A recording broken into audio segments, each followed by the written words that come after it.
everyone, so today's video, before the video we're going to before the video, right, so please subscribe, put the glitches on, everyone get 100,000 subscribers, and put in the thumbs up of this video, and put the notification on, yeah.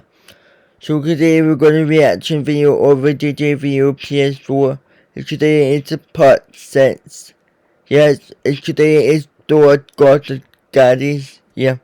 So let's reaction. Hello everyone and welcome back to Rebooted MCU. Today we are here with Rebooted MCU Phase 4 Part 6. I appreciate you all being okay with me taking a quick break last week, but we are back in action this week.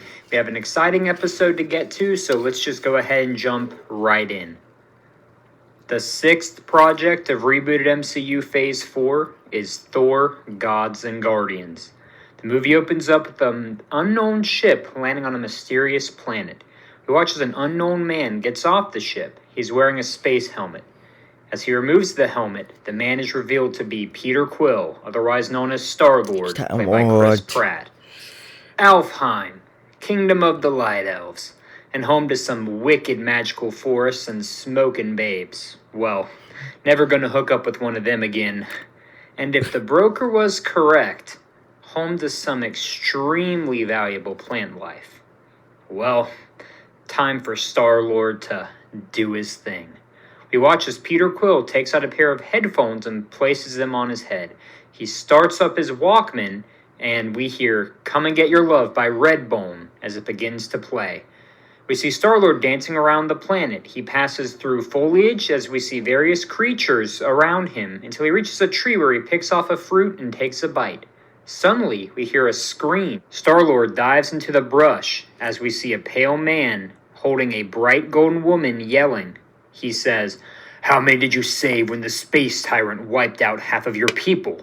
What did you do to help them?" "I know who you are, Gore. But I am not a god. I'm merely the Queen of the Light Elves." The pale man is revealed to be Gore the God Butcher, played by Christian Bale. He looks at Queen Ailsa, played by Nicole Kidman, and snarls, "You have a seat at the Council of Gods in Omnipotent City, do you not?" How did you find out about that?" "Now, down to business. When the space tyrant wiped out half of your people, hunger and starvation hit an all-time high for the lower middle-class elves, while you and your supporters in the upper class ate like royalty. The famine, the poverty. You sat on your throne and did nothing. The people prayed. You did nothing. What say you for this?" "You narrow-minded fool. You think you know more than gods? The creatures are meant to serve us. I'm not their equal. Then, my necrosword determines that for your failure, you must die." Cut back to Star-Lord, who watches as Gore cuts off Ailsa's head as Gore looks at Star-Lord and says, "You, boy." Star-Lord gulps. "Who? Me?" "Warn all the gods of your people. The God Butcher is preparing to judge them and punish those who have been inadequate to their people. Gore is coming." We watch as Gore turns pitch black and fades into the ground as Star-Lord runs back to his ship. As he runs inside, he begins looking around on a monitor. The first image that pops up is a contact called, "In need of emergency, contact the Asgardians of the Galaxy." Star-Lord sighs as the title card appears. Cut to the planet of Indigar, where we see King Yakan, played by Stephen Curry, watching as a swarm of Bookshans heads towards the sacred tower of Indigar. "Please, Guardians, help us." The camera pans over as we see Thor Odinson, played by Chris Hemsworth, who lifts up Stormbreaker and says, "No need to worry, King Indigar. The Asgardians of the Galaxy will protect your sacred tower. Guardians, head out." We then watch Thor jump into battle as Sweet Child O' Mine by Guns N' Roses begins to play. We see Thor fighting Booskins as the camera cuts to different parts of the battlefield, where we see Nebula, played by Karen Gillan, using various weapons to shoot and destroy Booskin vehicles. In another area, we see Drax the Destroyer, played by Dave Bautista, fighting Booskins. He is slowly covered with them as they all crawl on his body. Suddenly watch as a golden blast hits the creatures as Drax says, "Thanks, Rich." No problem, says Richard Ryder, otherwise known as Nova, played by Glenn Powell, who we see flying around shooting energy from the Nova Force to destroy the Booskins. As the fight goes on, we see Thor, Nebula, Drax, and Nova unite as the Asgardians of the Galaxy defeat the fleet of incoming Booskins and save the Sacred Tower. We watch as King Yakana, the Indigarian people, shout in joy as Thor smiles and waves. We suddenly watch a ship quickly crash onto the planet. As the crowd disperses, the ship opens up and Peter Quill pops out and says, "Hey, guys, you, Thor, right? We gotta talk."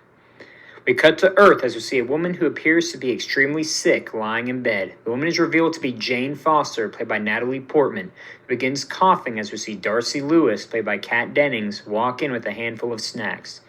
"Jane, you feeling up for some snacks?"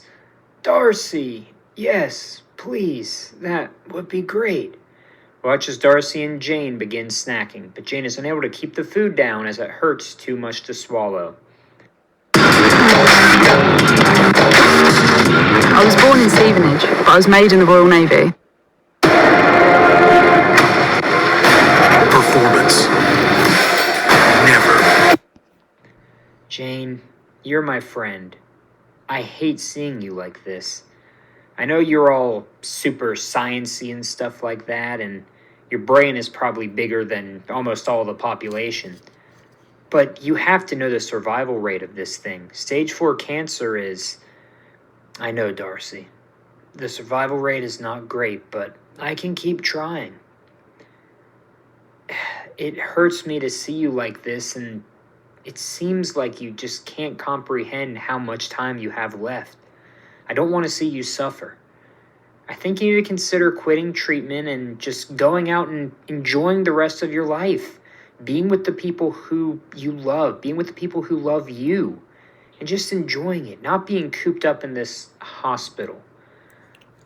I want to live my life, Darcy, but I can't live it if I know that I'm sick. I just can't. I'm not going to stop until I'm healed." Darcy stands up and kisses Jane on the forehead. "Pray on it, friend. I'm here for you." So watch Darcy leave. A tear runs down Jane's face as she says, "Gods, deities, Thor, anyone, please, help me." We cut inside the Nova 2 where we see Nebula looking at her computer.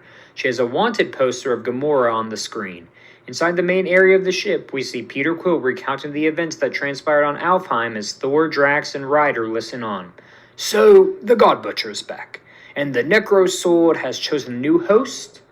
This is not great, I must admit, but I assure you that any God Butcher knows that he cannot mess with the mighty Thor."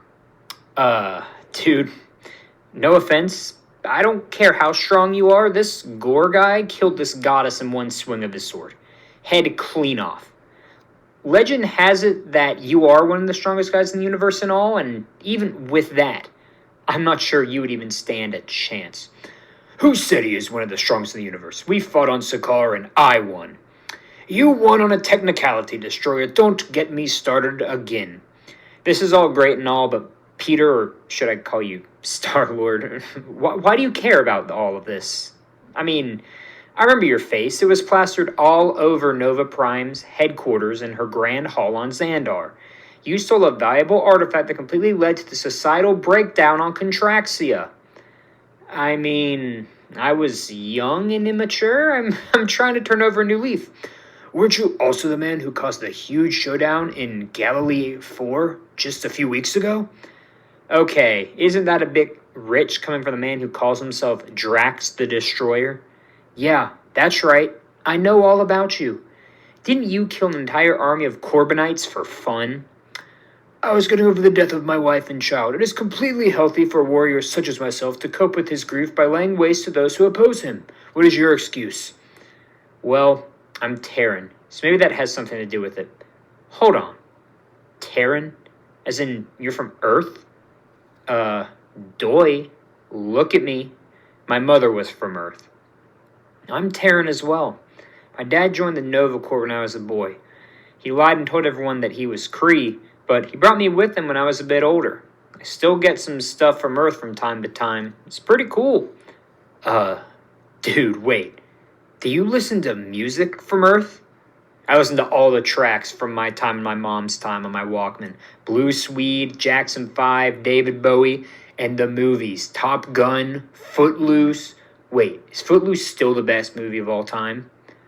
Okay. Ignoring all that, you still use a Walkman? I mean, have you not heard of an iPhone or even an iPod, man? Whatever, enough about me. Thor, if you really are some kind of god, and Gore's going after all these guys and trying to kill them for not acting, I have to ask, what have you done recently? How dare you question Thor, God of Thunder, my best friend and favorite sparring partner? Calm down, Drax. Well, I've fought to protect Earth more times than I can count. I formed the Asgardians of the Galaxy, I'm an Avenger. I do everything I can to protect those who are vulnerable. Ignoring the fact that the Asgardians of the Galaxy might be one of the worst names I've ever heard for a team, when was the last time you even answered a prayer, dude? Answered a prayer? Gods actually do that? We watch as Peter, Ryder, and Drax all sigh. Perhaps I need a new sparring partner. Nebula, would you like to be my new partner? Busy, Drax. Shut it. So, you don't even know how to answer a prayer. When is the last time you even answered one? I usually just show up and save the day. I've never actually answered one. My father Odin did teach my brother Loki and I how to answer prayers when we were children. So, what exactly do you do? Did you know Experian is the UK's most trusted credit score? You can download the app for free. Easy. Well, we close our eyes like this.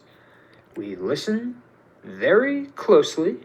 Ah, praise Odin! Ooh, what is the prayer? I bet it's for a victorious triumph in battle. This one appears to be suffering. They're asking for healing. Healing of their sickness. Well, what should I do? Dude, isn't it pretty self-evident? Just heal them. I could, but what if there are side effects of this disease? If they are in enough pain to pray about it, it must be serious. I don't know, grant them immunity from physical illness, increase stamina, something extraordinary like that. I know, I'll grant them the power of Thor. That will make sure they'll be able to be impervious to all elements. As Thor says this, we briefly cut back to the hospital as we hear thunder roll and lightning strike the building. Did it work? No idea. This is the first time I've ever done something like this. I know you saved Earth and all, but I'm starting to think the God Butcher might have a point to what he's saying. I think he's wrong, but we will need to warn the gods of his presence and ensure that they protect themselves and work overtime on behalf of their worshippers. Nebula, set course for Omnipotent City. On it, says Nebula, as we see her begin typing in coordinates, an error sound continuously beeps. Won't work. It is in a very remote part of the galaxy. Our coordinates won't pick it up. We need a highly advanced navigation system. I don't know anywhere that would have one. I used to get there using Heimdall, but even if we could have access to the Bifrost, I have no direction without him. We see Ryder stands up and says, Wait. Nova Prime had a universal navigator. It's our best shot to get to our destination. Nebula, set the coordinates for Xandar.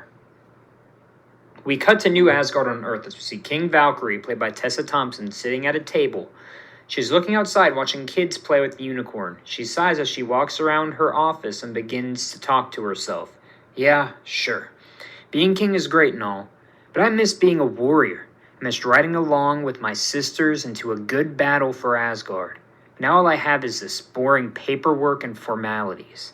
As Valkyrie continues talking to herself, we suddenly watch the door of her office slam open as we see Korg, voiced by Josh Gad, run inside and says, King Valkyrie, we have an issue at the Mjolnir Memorial.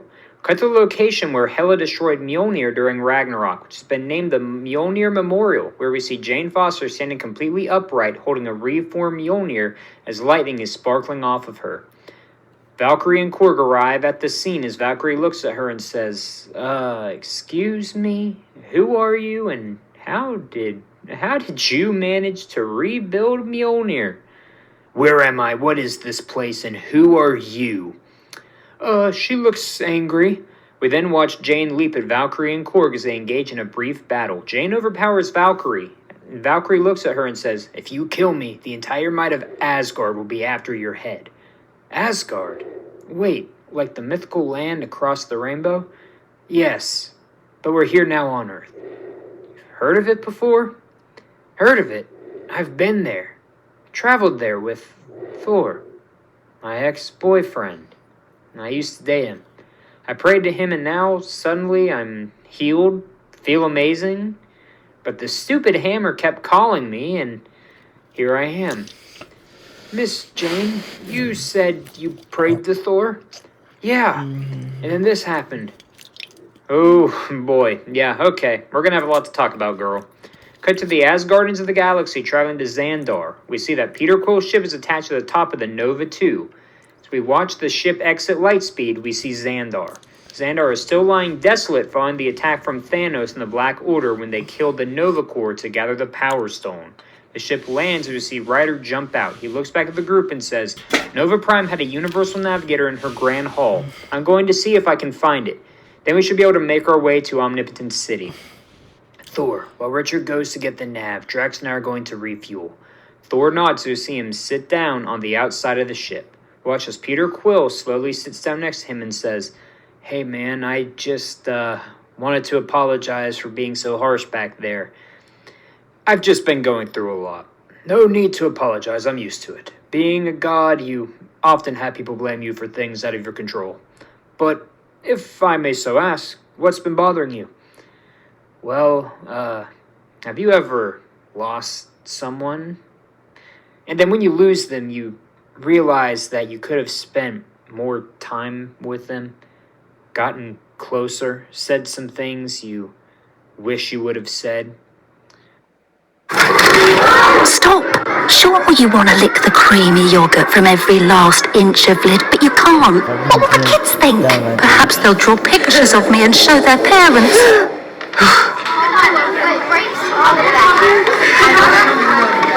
Miller, love every bit.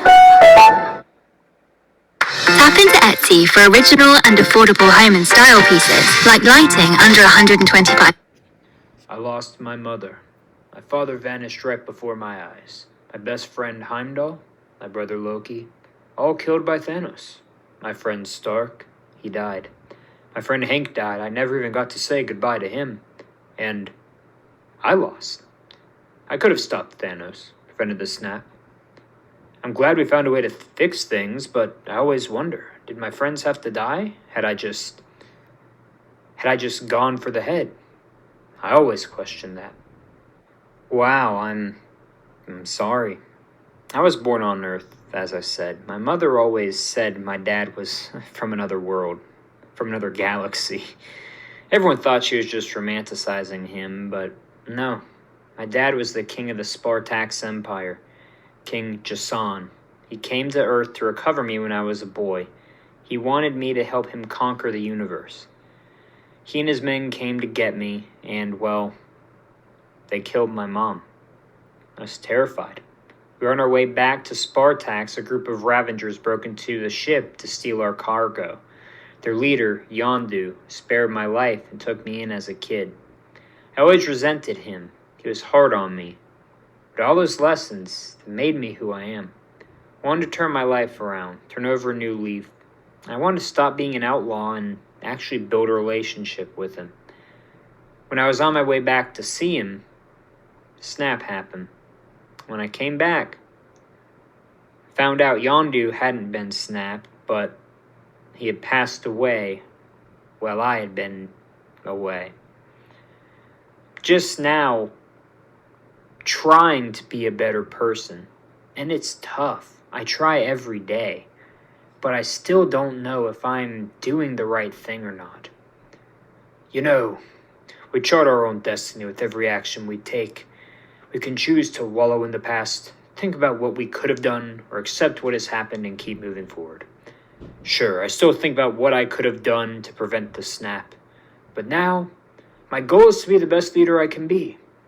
I take that experience and I use it to make me a better person. And I think you, Star-Lord, you can be a good leader as well. Quill chuckles. Yeah, right. But I appreciate the sentiment, man. Thank you. cut inside the abandoned and partially destroyed Grand Hall of Nova Prime as we see Richard Rider looking around the clutter in an attempt to find the Universal Navigator. Something eventually catches Rider's eye as he turns to look. We see the Universal Navigator. As he goes to touch it, the room suddenly turns black and Rider looks around, not knowing what's going on. Richard Rider, mysterious voice says, son of Charles Rider, the last remaining citizen of Xandar and the only standing member of the Nova Corps. Nova Prime? The mysterious voice is revealed to belong to Nova Prime, played by Glenn Close, who nods as Rider looks shocked. How did you survive? I'm speaking to you through the Nova Force. My physical being was killed by the mad titan Thanos. My essence still remains alive here in the Nova Force. Suddenly, watch as Rider begins tearing up. I'm so sorry, Nova Prime. I was a coward. I ran. I hid. While you and everyone else fought and died at the hands of Thanos and his men. I could have done something. Stepped in. Maybe you and the others would have lived. Such a disappointment. Young Richard Rider, you're alive today for a purpose. The Nova Force remains because you are still around to use its powers. Your brothers and sisters in the Nova Corps are dead, but the legacy and memories of them all live inside of you. You are now the Nova Prime. Use your gift and make us proud. As Rider dries his eyes, we see him cut back to the room. He grabs the Universal Navigator and heads back to the ship. He looks at Thor and Peter and says, come on. It's time to find Omnipotent City. Nebula, that's your cue. We watch as Nebula takes the Universal Navigator, plugs it into the navigation system, and says, all right, hang on, everyone, off to Omnipotent City. As the ship begins to depart, Thor receives a call on one of the ship's communicators. He answers it, and we hear Valkyrie on the other line. Thor, your ex-girlfriend is here in New Asgard, and she is Mjolnir. She's strong. She's basically you. Thor gulps. Jane? Jane has my powers? Yeah. You need to get down here, and we need to fix this immediately. That can wait. For now, we're going to warn the gods. As Thor hangs up, Drax looks at him and says, what was that about? Oh, nothing. Just some silly running Asgard business. As we see the ship fly away, I ran so far away by a flock of seagulls begins to play as we cut to the Shadow Realm where we see Gore watching the ship travel. He is surrounded by shadowy creatures, and he laughs. Yes, travel to Omnipotent City. The gods hold their council session there, and I will be making a surprise appearance. And I will use you as an example, Odin's son.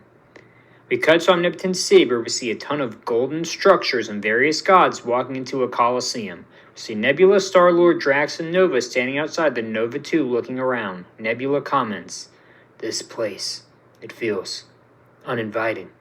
Seems to tell visitors that those who meet here are better than everyone else. They are above the typical creature. It reminds me of something my father would have done. Yeah, well, when people pray to you every day, I'm sure it's easy to feel like you are a superior being to everyone else in the universe. That's exactly what I'm concerned about. We watch as Thor walks up to the group. He is holding golden garments and says, okay, everyone, put these on. This will disguise your identity so nobody will be alerted to the fact that you are not gods. Now, come on. The meeting begins shortly. We watch as the group filters into the Colosseum where we see tons of gods gathered around, taking their seats as a platform floats above the arena. As the group sits down, we hear a booming voice announce, and now, without further ado, the head of the Council of Gods, Zeus. We hear thunderous applause as a man suddenly appears on the floating platform. He is revealed to be Zeus, played by Russell Crowe, who revels in the attention the crowd is giving him as he says, hello there, my fellow gods. I appreciate us gathering here in Omnipotent City once again. Now let's do a quick round of updates before the true fun begins. We drink until we can't remember what we all gathered here for. What if you could send money overseas in seconds? Thor, he can't be serious. Is he? Thor sighs as Zeus continues. Prayers increased dramatically when the want-to-be god Thanos snapped away half of all our followers. But thankfully, we had much less of an obligation to help them out since everyone decided to fend for themselves. So hear the crowd scream in laughter. Peter turns to Thor. Dude, what the heck is this? My, Odin as my witness, the gods truly have lost their way. Zeus and my father were always close friends. I looked up to Zeus, who's one of the greatest gods in history. But he's changed. Now that all the boring stuff is out of the way, it is time for the portion of our meeting that, should anyone have any concerns, raise them now. And may I remind you, this should be the shortest part of our meeting. As the room grows quiet, we see Thor stand up and shout, Almighty Zeus, I have a point of grave concern that I would like to bring to the council's attention. The crowd gasps as Zeus groans. Please make your way to the floor of the Colosseum and identify yourself. He watches Thor jumps to the floor of the Colosseum and says, I am Thor Odinson, god of thunder, son of Asgard, and I come bearing news of the God Butcher. I've heard of his return, and he is out to kill gods. We have to stand together and hold each other accountable for our actions, and, Odinson, I guess spending too much time helping your followers has made you go a bit crazy. You all remember the story of the God Butcher and the Necro Sword. We all heard that story as children. A sword created out of pure darkness at the very start of the universe that would travel from host to host, giving the wielder the power to kill any gods that he wishes, and unleash dark monsters from the Shadow Realm. My boy, it's merely a fairy tale and nothing more.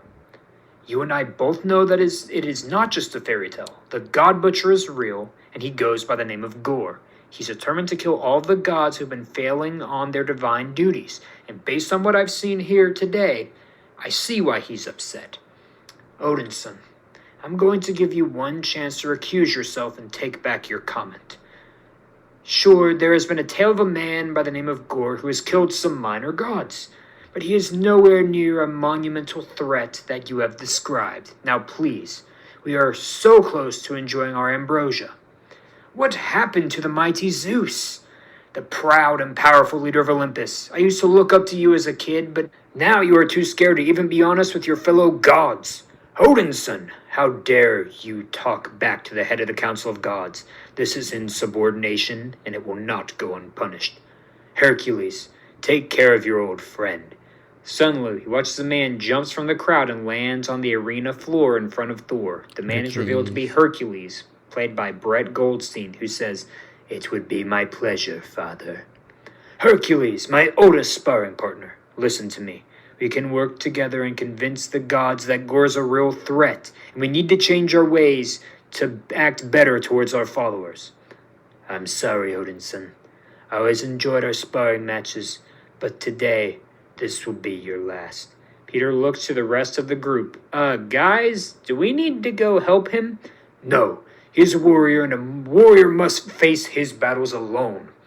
As much as I hate to admit it, Drax is right. If we interfered, we would essentially be writing our death sentences. Thor has got this, I think.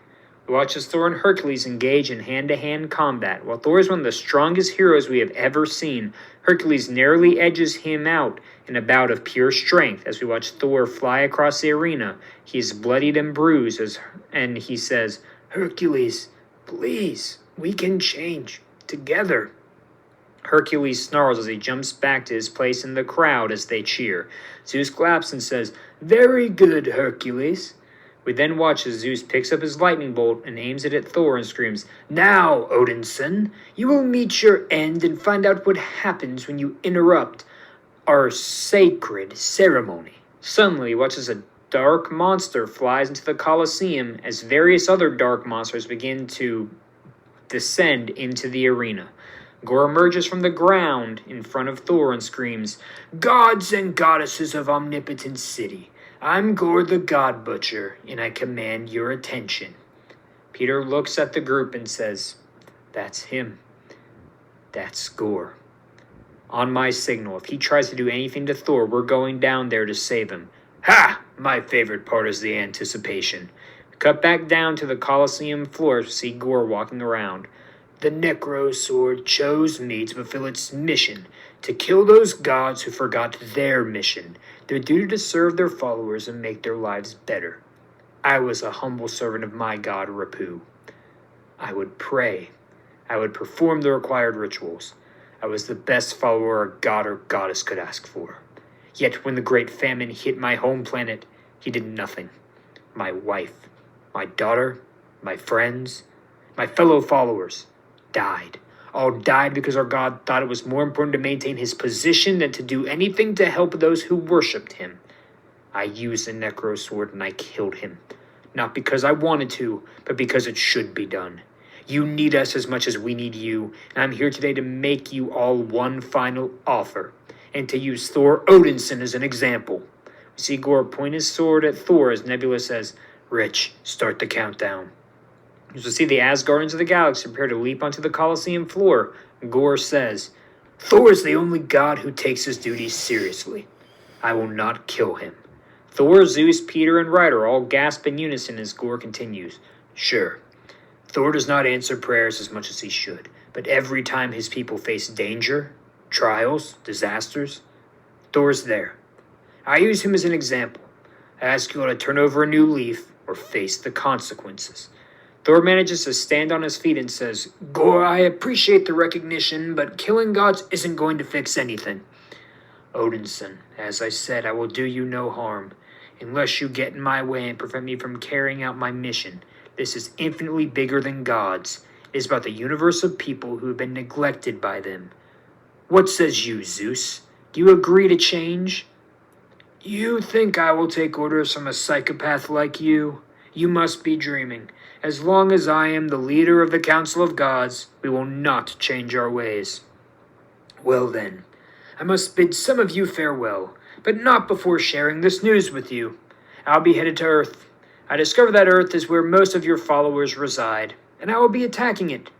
All I have to do is plant the Necro Sword on Earth's surface, and my creatures from the Shadow Realm will fill the planet, attacking the civilians, who are your followers, and essentially wiping them all out."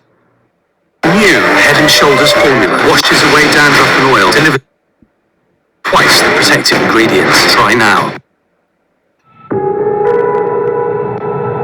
Capacitor course check is okay. It'll force you to make a decision. Remain passive or step up to stop me. And go back to being the gods you're supposed to be. Gore, wait a minute. I don't disagree with your concerns, but your method, destroying Earth, did you not just say that you commended me for consistently protecting it from danger? Killing all those people won't solve anything. It will either get the gods to act, or it will spare those poor followers from having to suffer lives in which they pray and get ignored, and they continue to suffer. Don't get in my way, Odinson. I told you I will spare you, but interfere with my mission, and I'll be forced to kill you. Now, I bid you all farewell, but my hope is that I will see some of you take action and save your followers." Suddenly, the room turns pitch black as we see Gore shrink into the ground. We hear screams of gods and goddesses as Gore teleports around the room, killing multiple. We then see the lights return as Thor screams, "I told you all, we need to change. Now my people, your people, are going to be slaughtered like animals. As Guardians of the Galaxy, let's go." We see the Asgardians of the Galaxy running back to the Nova 2 as Thor screams, "Nebula, set the coordinates to Earth. Drax, prepare the weaponry. Ryder, get me in contact with Valkyrie. We need someone to hold off the attack while we are on our way. Quill." Whoa, hold on, man. You want me to return to Earth to go fight some dude who's capable of killing gods with a single swing of his sword? This is your chance to turn over a new leaf. You can help save your home planet. Yeah, I'm gonna pass. This is where I get off this insane ride. Come on, man. We need you. Trust me. I ran away before, and I thought I couldn't do anything to change what happened. It eats at me every day. Don't let that happen to you as well. Peter laughs. Yeah, I'm not heroic. I'm smart. And I know heading to this fight is going to end up with me dead. So, nice seeing ya, and nice getting to know ya, but no dice for me. Watch as Quill quickly climbs into his ship on the top of the Nova 2 and flies away. Thor frowns to see him board the ship. As Nebula takes off, Ryder hands Thor a communicator as Thor speaks into it. "Valkyrie, gather the Asgardian troops. There's a man named Gore who's headed to Earth. Whatever you do not let him place his sword onto the Earth's surface. If he does, the Earth will be destroyed. We are on our way. Oh, and if Jane is still there, Tell her that this will be a true test if she truly has the power of Thor. As Nova 2 blasts off, we cut back inside the Colosseum as Zeus is looking around at some of the gods who have been slain. He chuckles. My friends, this god butcher claims to head to Earth to kill our followers, but more will fill their place. We need not be alarmed. We gods have bigger things to worry about, like how much ambrosia will it take for Dionysus to get tipsy. No, screams Hercules. I'm done listening to you, father. I'm with Thor. We have lost our ways. I did not perform my 12 labors to sit around and drink ambrosia all day. I am known on Earth as one of their greatest heroes, the Prince of Power.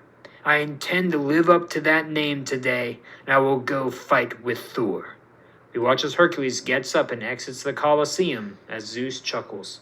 Well, Hera is not his mother, so I don't exactly know where he gets his stubbornness from, but let's not let him ruin the party. Suddenly we watch as other gods and goddesses begin to stand up and exit the Colosseum. Zeus screams, I am the head of the Council of Gods, and I command you all return to your seats. Despite this command, the gods and goddesses continue exiting the arena. Cut to New Asgard, where we see Valkyrie, Korg, and Jane, who's wielding Mjolnir, standing alongside the Asgardian army. The sky is dark as the group marches forward. Suddenly, Gore the God Butcher rises from the ground and is surrounded by dark creatures from the Shadow Realm. Gore laughs.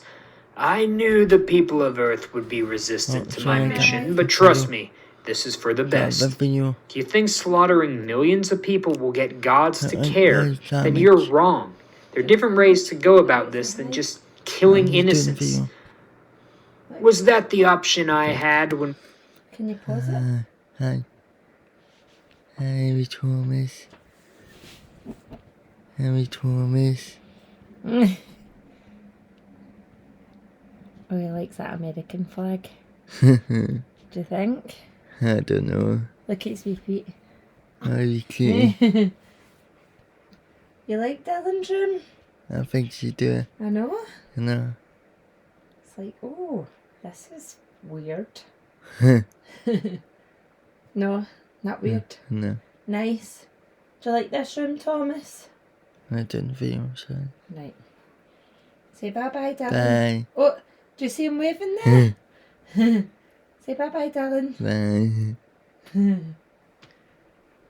It'll be up in 5 minutes, right? Bye. Sorry guys, that was my nephew, but she's cute. My wife and daughter died. I'm not going to listen to this any longer.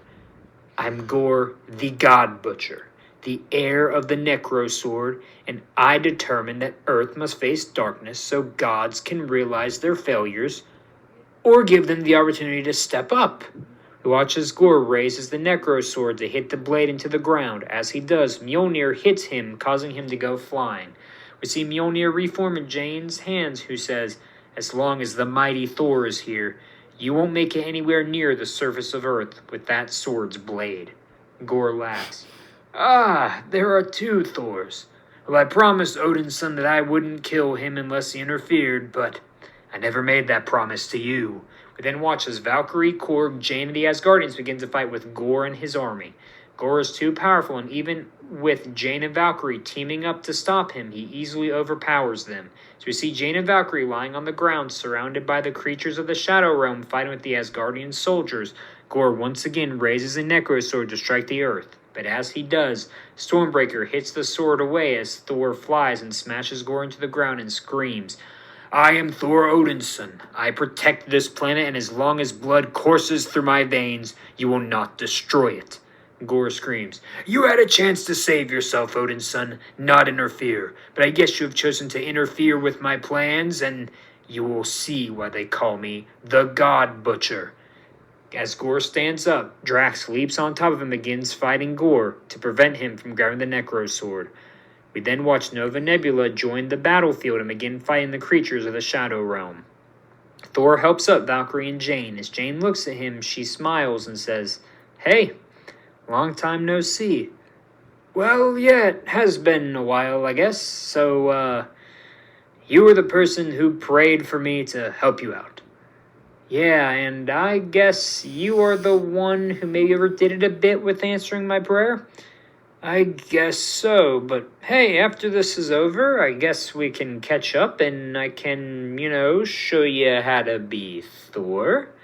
As Thor says, we see Drax go flying across the battlefield. As Gore screams, "You send your cronies to attack me, Thor Odinson? You are finished." Gore heads to once again grab the Necro Sword as suddenly he is hit across the battlefield as Hercules lands on Earth. Thor looks at him and says, "Hercules, why are you here?" Experian could improve your credit score.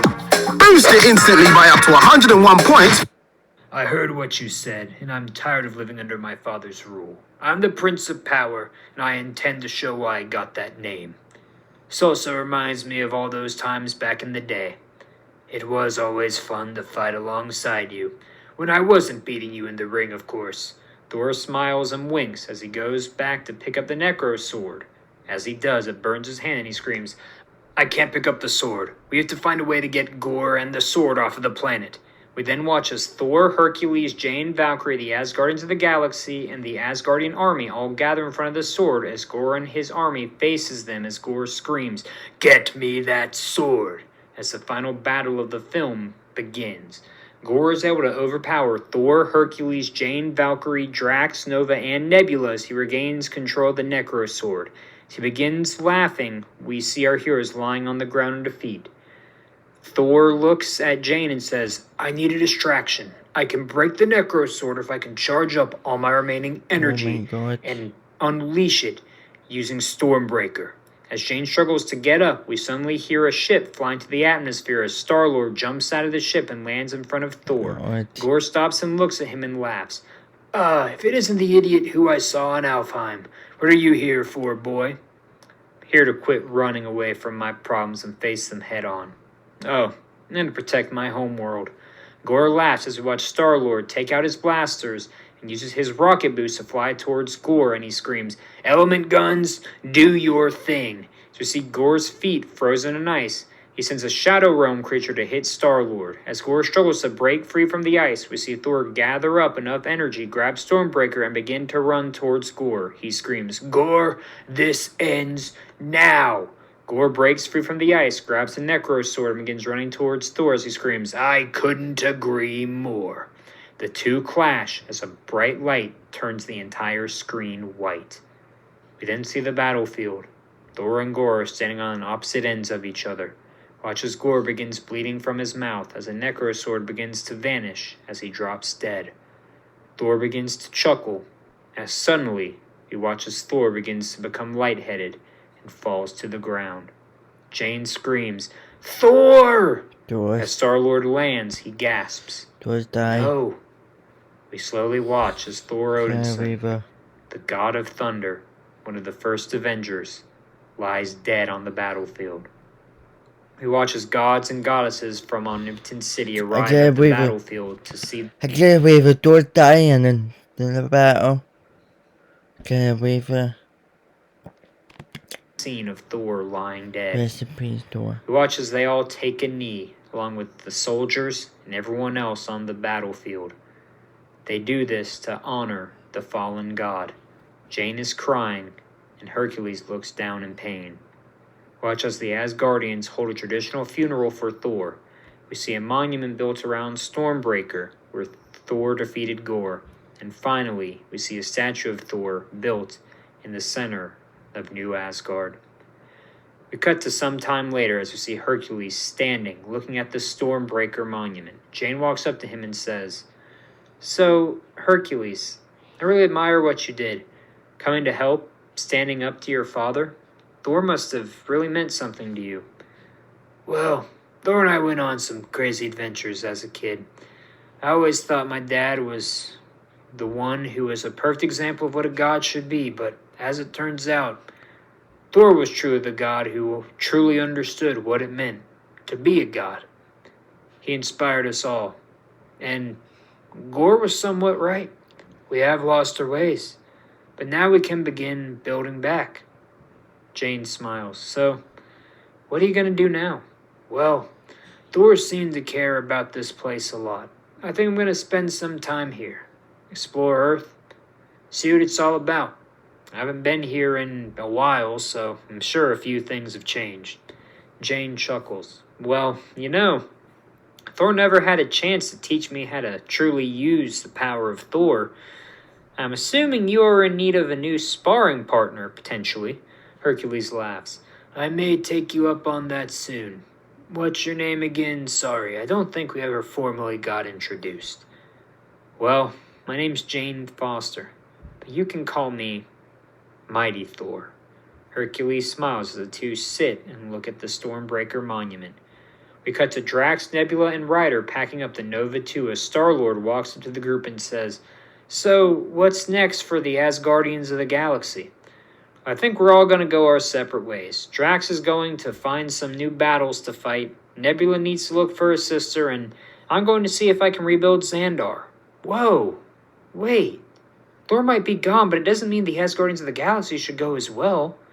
The galaxy and all the planets and systems inside of it still need their guardians. Okay, well, who exactly is going to lead us then? Because I'm certainly not interested. I will.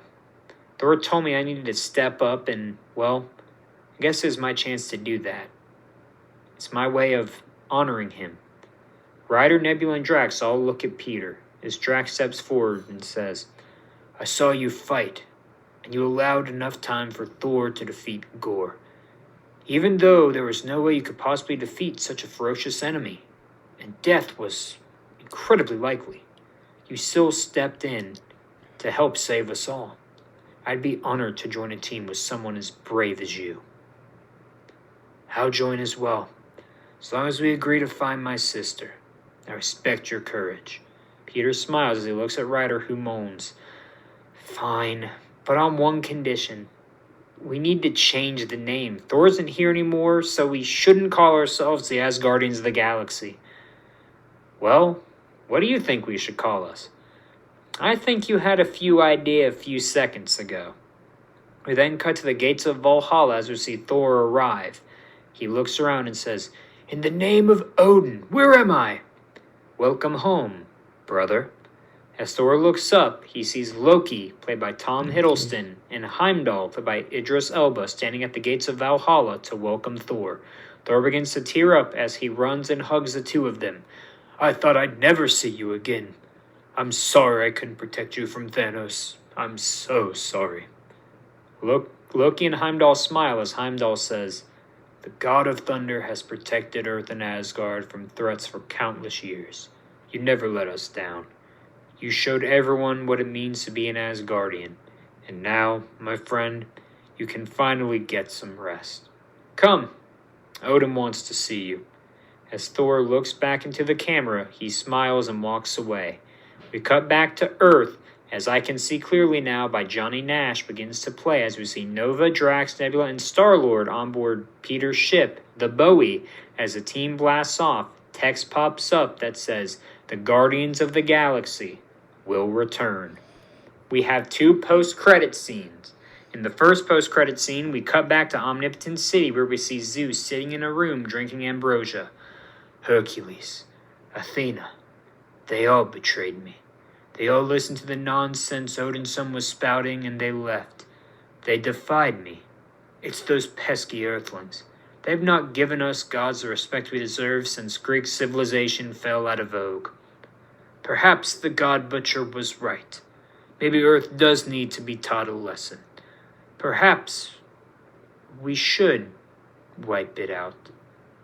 Start anew. Do you understand, Ares? Cut to a man sitting across the room. He is revealed to be Ares, played by Michael Shannon, who stands up and grins. Yes, father. In the second post-credit scene, we cut inside a laboratory where we see a man standing in front of what appears to be a large cocoon.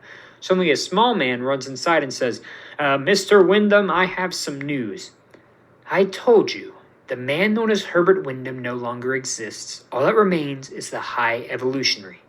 As the man turns around, it is revealed to be the High Evolutionary played by Chukwudi Iwuji. Now, what is it that you have come to tell me? Subject 89P13 and his friends continue to cause havoc on Counter-Earth, sir. What should be done? Nothing. My main focus is on completing the Warlock. Please leave me and let me continue work. Things will get themselves out eventually, and we'll get it accomplished. Don't worry. As a man walks away, you watch as the High Evolutionary continues to stand and stare at the cocoon.